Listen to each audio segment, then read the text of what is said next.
Isabella, Queen of England, stood framed in the arched doorway, her silhouette stark against the dying embers of the evening sun. The castle behind her was a fortress of honey-hued stone, its battlements reaching towards the bruised sky like gnarled fingers. But it was the turmoil within her that troubled her the most, for tonight was the night she would confess her undying love to Sir Edmund. But what if he did not reciprocate those feelings? What if he spurned her advances?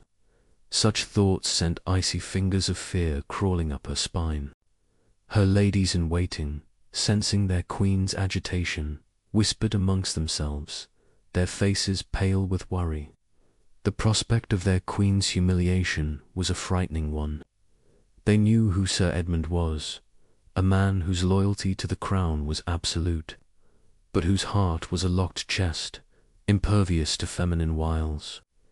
In the flickering lamplight, Isabella smoothed the velvet folds of her gown, her reflection staring back at her, regal and beautiful, yet haunted by a secret that threatened to consume her. Her secret love for Sir Edmund, a love that could never be, or could it? She had met him 5 years ago when he returned from the Crusades, his armor still bearing the dust of the Holy Land. Even then, despite the grime, she had seen the nobility in him, the way he treated the squires, the deference he showed the elderly knights, and most importantly, the fierce loyalty he had for the crown. She had been betrothed to the Prince of Spain at the time, a political alliance her father, King John, had deemed necessary. But when Edmund had ridden into the great hall, his chiseled features and steely eyes, they had set her heart aflame. Her father, ever pragmatic, had dismissed her protests, seeing only an obstacle to the kingdom's prosperity. As the wedding day approached, her despair grew.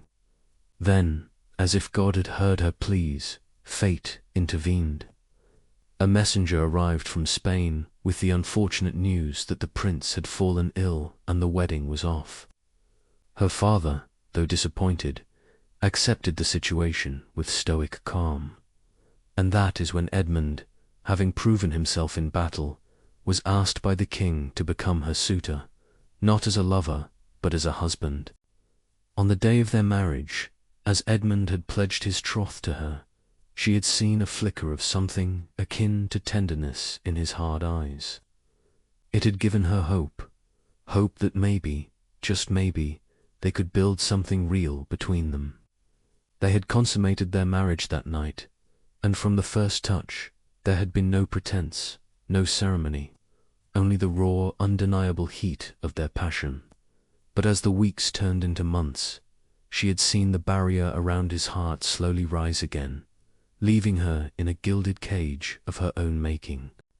He was distant, cool, and their once passionate nights had become a formality, a duty to be performed. His love, she realized with a shudder, was as chaste as his father, the old baron, had been in life. It was during one of these cold nights that she had learned the truth about Edmund's past. In a moment of unguarded honesty, he had spoken of a love from his youth, a girl from a village near his home. He had loved her, he said, with all his heart, but his father had forbidden their marriage. And when he tried to defy him, he had been disinherited, cast out from his family with nothing but the clothes on his back and the sword at his side. He had joined the Crusades soon after, seeking, she had thought, to forget. And then he had come back, a changed man, his spirit as weathered as his armor. That was the Edmund she had married, the man who had loved and lost, and in doing so had built walls around his heart to keep out the pain. A sob caught in her throat. How could she have been so blind? All this time she had thought she had won his love, but she had only captured his body. His heart remained as distant and unreachable as the heavens. Now, as the sun dipped below the horizon, she stood in her chamber, the remnants of her hope fading with the light, preparing to confess her undying love for Edmund. She had wrestled with this decision for months, knowing that the consequences of her actions could shake the very foundations of the kingdom. For Edmund was not just any knight. He was the leader of her father's elite guard, a position of immense power and trust. If her secret were to become known, it could lead to his downfall, to accusations of disloyalty and treason.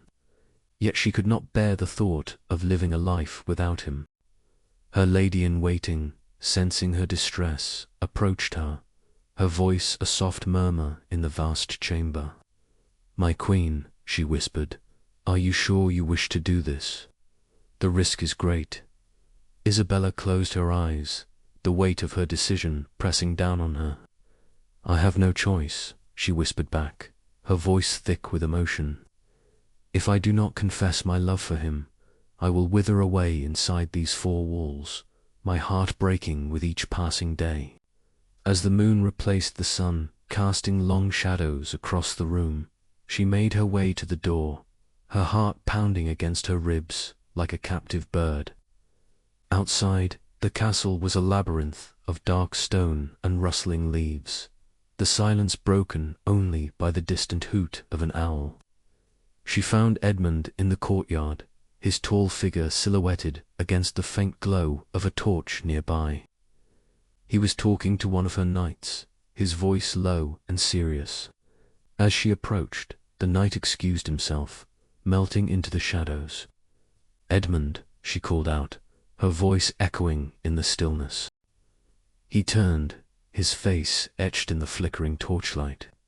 Surprise flickered across his features, quickly replaced by a stern composure. "Your Majesty," he said, inclining his head in a curt greeting. She took a deep breath, the words catching in her throat.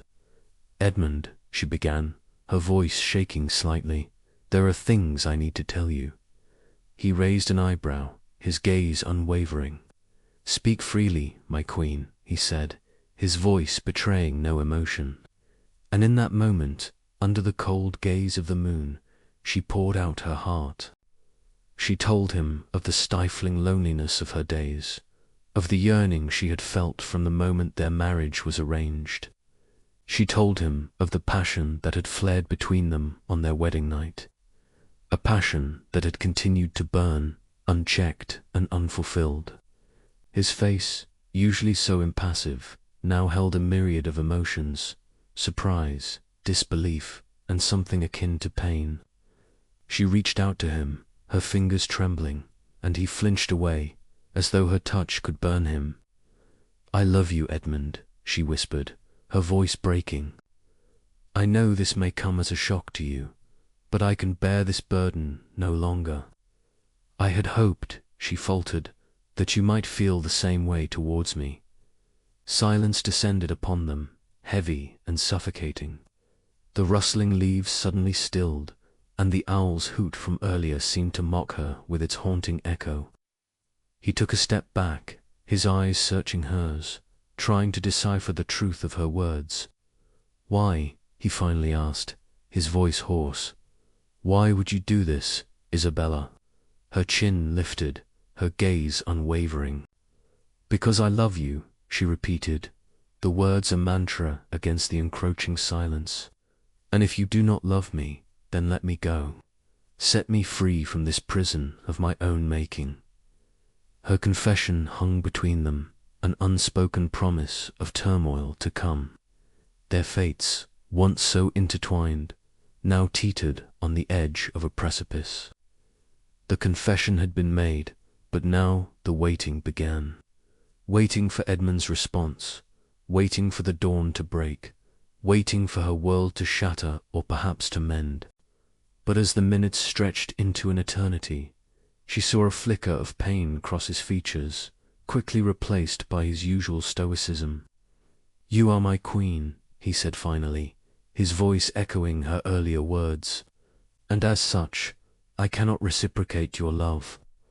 I am sorry, Isabella, but my heart belongs to another." Her breath hitched, and the confession she had dreaded most, the one her heart refused to accept, echoed in her soul. He did not love her. Edmund did not love her. Tears welled up in her eyes, blurring the image of the man before her. Her dreams, her hopes, her carefully constructed world, all of it came crashing down around her, leaving her broken and lost. He regarded her for a moment, his face grave.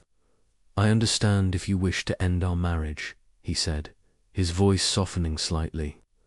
"But know this, Isabella, it is you who holds my heart, not because you are my queen, but in spite of it.